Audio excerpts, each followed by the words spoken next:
شعر کہنے لگے تو پہلے منشی خلیل احمد وجد سبل گرامی سے اصلاح لیتے تھے۔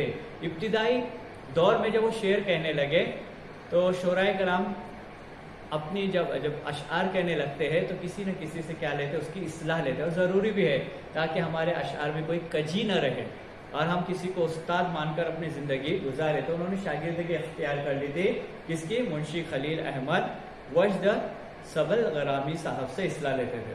بعد میں منشی امیر اللہ تسلیم سے مشورے سخن کرنے لگے۔ بعد میں انہوں نے آگے بڑھ کر کیا کیا، اپنی جو شاعری تھی، جو سخن تھا، اس سخن کے لیے انہوں نے منشی امیر اللہ تسلیم سے مشورہ لینا یا اصلاح لینا شروع کیا۔ طبیعت تصوف کی طرف مائل تھی، یعنی ان کا جو طبیعت تھی، ان کا جو رجحان تھا وہ تصوف کی طرف تھا۔ تصوف کے الگ الگ معنی ہیں، اب آسان معنی اس کے یہ تزکیہ نفس، تزکیہ نفس، تزکیہ نفس یعنی کیا؟ اپنے نفس کو بالکل گناہوں سے پاک کرنا، اور جن چیزوں کو اللہ نے کہا ہے کرنے کو ان چیزوں کی طرف بڑھنا، اور جن چیزوں سے اللہ نے منع کیا ان چیزوں سے رکنا، یعنی اچھے کام کرنا، برے کاموں سے رکنا، اسی کو تصوف کہتے ہیں۔ اور اس سے منسلک لوگوں کو ہم صوفی کیا کہتے ہیں؟ صوفی یا صوفیاء کرام کہا جاتا ہے، یعنی اچھے کاموں کو کرنا، برے کاموں سے رکنا، تصوف کی طرف کیا کرتا ہے؟ مائل کرتا ہے۔ متقی پرہیزگار، اپنے نفس کو گناہوں سے بچانا، تو زیادہ تر رجحان ان کا اس طرف تھا۔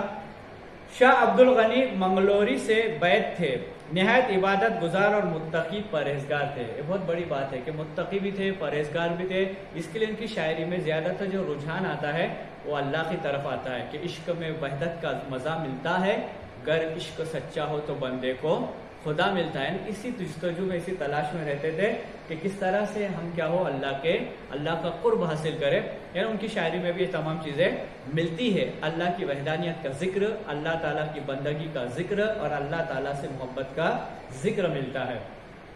نہایت عبادت گزار اور متقی اور پرہیزگار تھے۔ 1936 عیسوی میں اردو مرکز لاہور سے بسلسلہ ملازمت وابستہ ہوئے۔ 1936 میں کیا ہوئے، انہوں نے لاہور میں ملازمت کو اختیار کر لیا اور ملازمت باقاعدگی سے شروع کی، لیکن یہ سلسلہ زیادہ دنوں جاری نہیں رہ سکا۔ وہ الہ آباد آ کر ہندوستانی پریس سے وابستہ ہو گئے، وہاں کی ملازمت لاہور کی چھوڑ دی اور پھر دوبارہ الہ آباد واپس آ گئے، اور واپس آ کر وہاں سے انہوں نے ملازمت کی ابتدا کر لی۔ پھر اس کے بعد اور رسالے ہندوستانی کی ادارت سنبھالی، یہی 1936 میں ان کا انتقال ہوا۔ الہ آباد میں آئے، الہ آباد میں رہنے لگے، اور وہاں سے جو رسالہ نکلتا تھا ہندوستانی، اس رسالے کے مدیر ہو گئے، اس کی ادارت سنبھال لی اور اس میں مضامین لکھنے لگے، اور اسی آشنا میں ان کا انتقال ہو گیا۔ اللہ ان کی مغفرت کرے۔ اصغر شاعر بھی تھے اور نثر نگار بھی۔ آپ شاعری بھی کرتے تھے، یعنی آپ شاعر بھی تھے اور مصنف بھی تھے، نثر بھی لکھتے تھے، مضامین بھی لکھا کرتے تھے، اور اخبارات میں اداریہ لکھا کرتے، ایڈیٹوریل لکھا کرتے تھے، اور ان دونوں حیثیتوں سے ان کی اہمیت مسلم ہے۔ یعنی صرف یہی نہیں کہ صرف شاعری کرتے تھے، نثر لکھتے تھے، اور دونوں یہاں مقبول تھے، یعنی اہمیت، یعنی بہت زیادہ عظمت کی نگاہ سے انہیں دیکھا جاتا تھا۔ ان کے مجموعے نشاط روح یہ ان کا مجموعہ کلام ہے۔ ساتھ ہی ساتھ سرود زندگی سے یہ اندازہ ہوتا ہے کہ انہوں نے اپنی شاعری میں ایک طرح کے فکری احساسات کو پرونے کی کوشش کی ہے۔ اب نشاط روح یہ اپنی لائبریری میں کتاب موجود ہے، اور انشاءاللہ موقع ملا تو یہ کتاب آپ کو دی جائیں گی، جس کو پڑھنے سے اندازہ ہو جاتا ہے کہ آپ کی شاعری میں فکر احساسات بہت زیادہ کیا ہے، مجتمع ہے۔ پھر اس کے احساسات کی پرونے کی کوشش کی ہے۔ ان کے کلام میں بدرجہ نفاست و نزاکت پائی جاتی ہے۔ ان کا جو کلام ہے، شاعری ہے، نفاست بھی ہے، نزاکت بھی ہے، اس کے بعد نرمی بھی ہے، سادگی بھی ہے۔ لیکن یہ بات یاد رکھنی چاہیے کہ اس زمانے میں جب عشق و عاشقی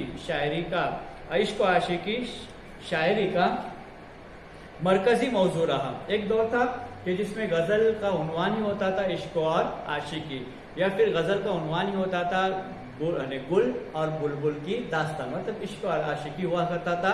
اور ایسے دور میں انہوں نے کیا کیا دیکھو، اور اس زمانے میں بھی انہوں نے اسے بہت زیادہ اہمیت نہیں دی، اور ایک طرح کا رومانی طرفہ ان کے کلام کا واضح عنصر رہا ہے. یعنی ایسے دور میں جب عشق اور عاشقی کا دور، مطلب دور نہیں تھا لیکن بتا کہ دور سمجھا جاتا تھا، ایسے دور میں بھی غزل کو عشق اور عاشقی کا ترجمان کہا جاتا تھا. عشق عاشقی کے لیے غزلوں کا زیادہ استعمال کیا جاتا تھا. ایسے دور میں بھی انہوں نے عشق و عاشقی کے بجائے یا مجازی عشق کی بجائے انہوں نے حقیقی عشق کی طرف اس کا رخ موڑ دیا تھا. دراصل اصغر تصوف کی طرف مائل ہو گئے اور اس تصور نے ان کے کلام کو ایک نئی سمت عطا کر دی. یعنی اصغر گونڈوی نے کیا کیا کہ جب وہ تصوف کی طرف کیا ہو گئے، مائل ہو گئے، تو انہوں نے اپنی غزلوں کا رخ کیا کر دیا، نیا رخ انہوں نے اختیار کر لیا. چنانچہ ان کی شاعری قال کی شاعری نہ صحیح، حال کی شاعری ضرور ہے.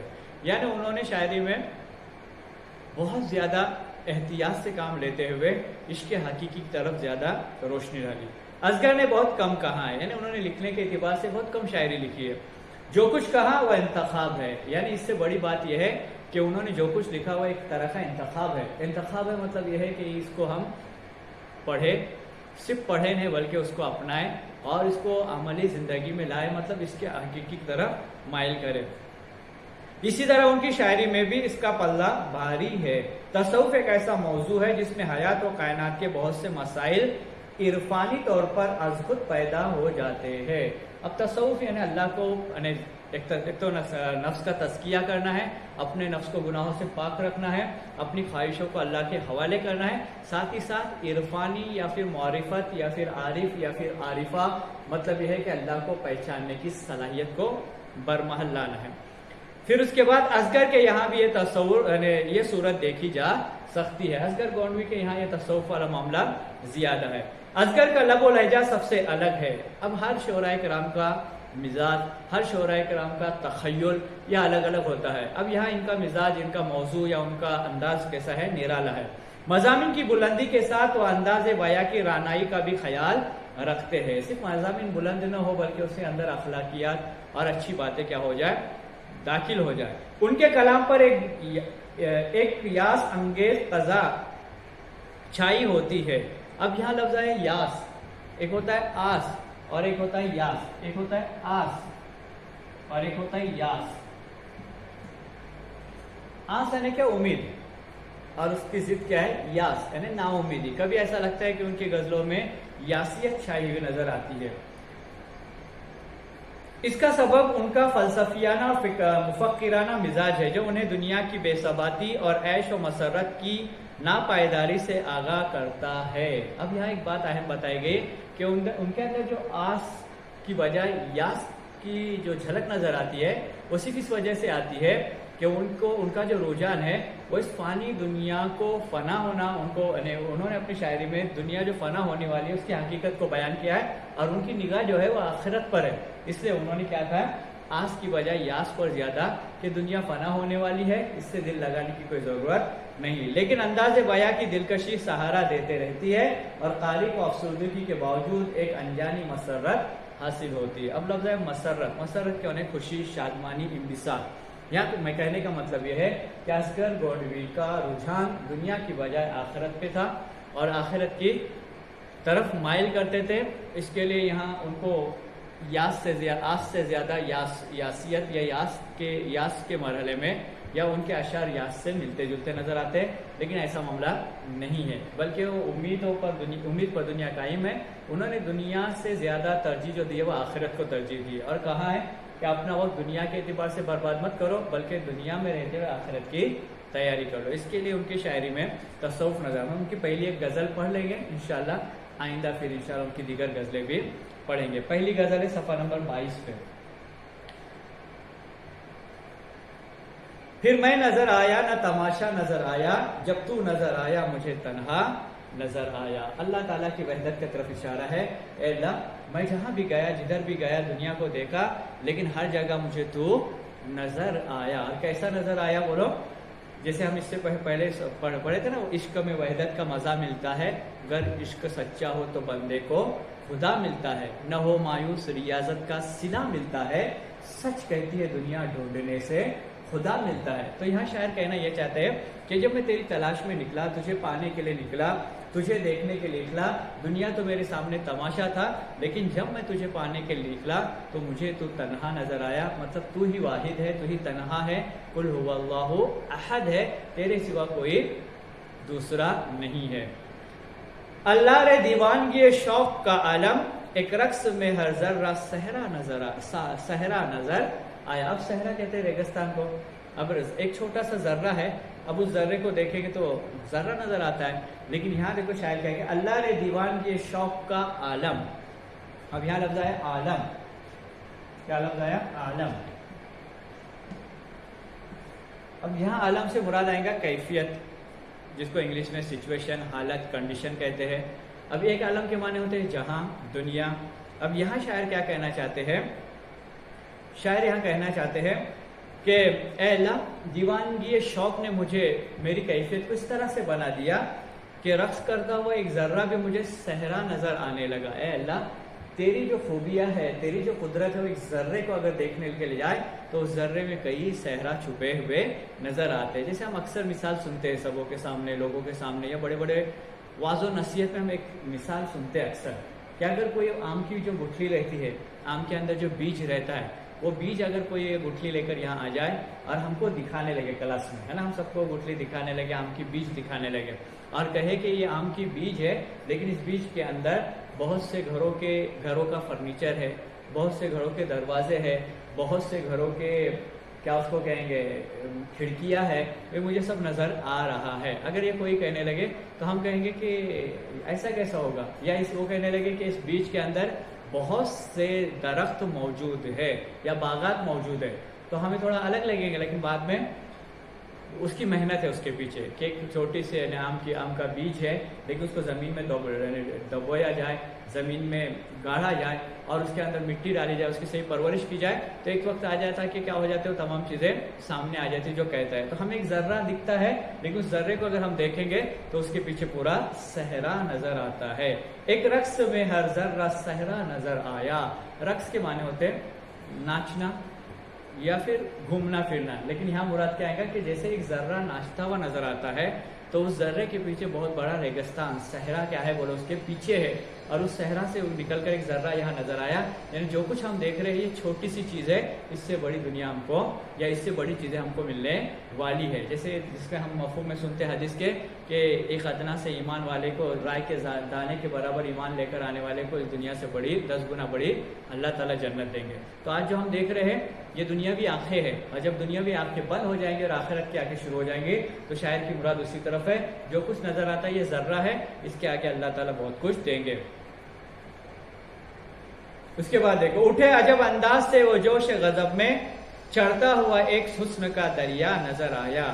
اب ہم کسی کی طرف بڑھتے ہیں، جوش کے ساتھ بڑھتے ہیں، ایک غضب کے ساتھ بڑھتے ہیں تو ایک حسن کا دریا نظر آتا ہے. ہم اللہ تعالیٰ کی یاد میں جتنا آگے بڑھتے رہیں گے اور جتنا آگے بڑھتے رہیں گے اور اللہ کی یاد میں جتنا منہمک ہوتے رہیں گے، اتنا ہمارے اندر شوق، اتنا ہمارے اندر ذوق، اور اتنا ہمارے اندر اللہ تعالیٰ سے محبت پیدا ہوتی رہیں گی. کس درجہ تیرا حسن بھی آشوب جہاں ہے، جس ذرے کو دیکھا وہ تڑپتا نظر آیا. کتنی پیاری بات اور کتنی اہم بات کہ جو اللہ تعالیٰ سے عشق کرتا ہے، جو اللہ تعالیٰ سے محبت کرتا ہے، ان لوگ محبت کرنے والوں کو میں نے بے چین دیکھا، مضطرب دیکھا، تڑپتا ہوا دیکھا. مراد یہ ہے کہ اللہ کی یاد انسان کو چین سے رہنے نہیں دیتی، بلکہ اللہ تعالیٰ کا اشتیاق، اللہ تعالیٰ کا دیدار، یا پھر اللہ تعالیٰ سے ملنے کی تمنا، یا اللہ تعالیٰ کی محبت انسان کو کیا کرتے ہیں، ہمیشہ بے چین رکھتی ہے. مطلب اللہ تعالیٰ کی یاد ہمیشہ ان کی زباں پر رہتی ہے، دل و زباں پر ہمیشہ اللہ کا ذکر رہتا ہے، اللہ کو یاد کرتے ہیں،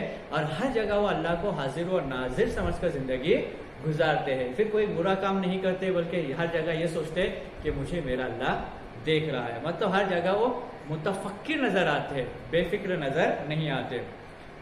اب خود تیرا جلوہ جو دکھاوے وہ دکھا دے، اب خود تیرا جلوہ جو دکھاوے وہ دکھاوے، یہ دیدے بینا تو تماشا نظر آیا. اے اللہ، تیرا جلوہ جو ہم دیکھیں گے اور اس وقت دنیا کی، جنت کی جتنے بھی نعمتیں ہیں وہ تمام نعمتیں کیا ہو جائیں گی، ہمارے سامنے کچھ بھی نہیں رہیں گی، جب تیرا ہم کو تیرا کیا ہو جائے گا، دیدار نصیب ہو جائے گا. تیرا ہم جلوہ دیکھیں گے تو پھر یہ دیدہ بینا تماشا نظر آیا. جو آج ہم اپنی آنکھوں سے جو دنیا کی چہل پہل دیکھتے ہیں, دنیا کی ہمارے اعتبار سے جو رونق وغیرہ دیکھتے ہیں, یہ رونق کیا ہے بولو, ایک تماشا ہے, ایک کھیل تماشا ہے. یعنی آج دنیا نظر آتی ہے جس کے لیے ہم سب کچھ قربان کرنے کے لیے تیار رہتے ہیں, لیکن یہ دنیا ایک وقت آ جائیں گے, ہم ان کو چھوڑ کر جانا ہوگا. اور دنیا کو چھوڑ کر جانے کے بعد جو اللہ کا دیدار ہوگا وہ اصل دیدار ہے, وہ اللہ تعالیٰ کا دیدار ہوگا. اللہ تعالیٰ جو نعمتیں دیں گے وہ اصل نعمتیں رہیں گی. دنیا کی جو نعمتیں ہم ان کو نعمتیں سمجھ رہے دنیاوی اعتبار سے, وہ سب نظر کا کیا ہے, دھوکہ ہے. تو یہاں جو دیدہ بینا تھا وہ تماشا تھا, کھیل تماشا تھا, بچوں کا کھلونا جسے کہتے بچوں کا کھیل تماشا نظر آیا. تھا لطف جنو دیدہ خونا یا فشا سے, تھا لطف جنو دیدہ خونا با فشا سے, پھولوں سے بھرا دامن صحرا نظر آیا. جب اللہ تعالیٰ تجھ سے عشق ہوا اور تجھ سے ہم باتیں, مطلب تجھ تیرا دید اللہ تجھ سے عشق ہوا اور تیری محبت میں ہم تڑپنے لگے اور تجھ کو یاد کرنے لگے اور تیرے ہی حکموں پر چلنے لگے, تو دنیا کی جو رونق, دنیا کی جو چمک دھمک ہے, یہاں پھول نظر آتے ہیں دنیا کے اعتبار سے, جو پھولوں کا یعنی گلشن نظر لوگوں کو دنیا کے اعتبار سے پھولوں کا گلشن نظر آتا ہے, وہ گلشن بھی مجھے کیا نظر آنے لگا ہے, صحرا نظر آ رہا ہے. اس صحرا میں ریگستان رہتا ہے, ویرانی رہتی ہے, اور جو گل رہتا ہے یعنی گلوں سے بھرا ہوا دامن رہتا ہے, یا باغیچے رہتے, وہ گل رہتے اس میں, باغیچے رہتے, خوشیوں کا موسم وہاں رہتا ہے. اور صحرا میں خوشیوں کا موسم نہیں رہتا, دھوپ رہتی, تیز دھوپ رہتی, پانی کا نام و نشان نہیں رہتا. تو اے اللہ پھولوں کا دامن بھرا ہوا ہے اور مجھ کو کیا نظر آ رہا ہے, وہ صحرا نظر آ رہا ہے. اللہ تیری نعمتوں کے نزدیک یہ دنیاوی جو چہل پہل ہے, چہل پہل جو نظر آتی ہے, دنیا کی جو رونقیں ہے, یہ تمام رونقیں مجھے کیسی نظر آتی ہے, اچھی نظر نہیں آتی. اب یہ تمام پوری غزل میں جو ہے اصغر گونڈوی کا جو رجحان ہے وہ تصوف کی جانب ہے, اللہ تعالیٰ کی طرف ہے, آخرت کی طرف ہے, دنیا کی طرف نہیں ہے. اس کے آئندہ جتنے بھی غزلیں وغیرہ غزلیں ہیں وہ آئندہ انشاءاللہ ہم اگلے لیکچر میں پڑھیں گے. السلام علیکم.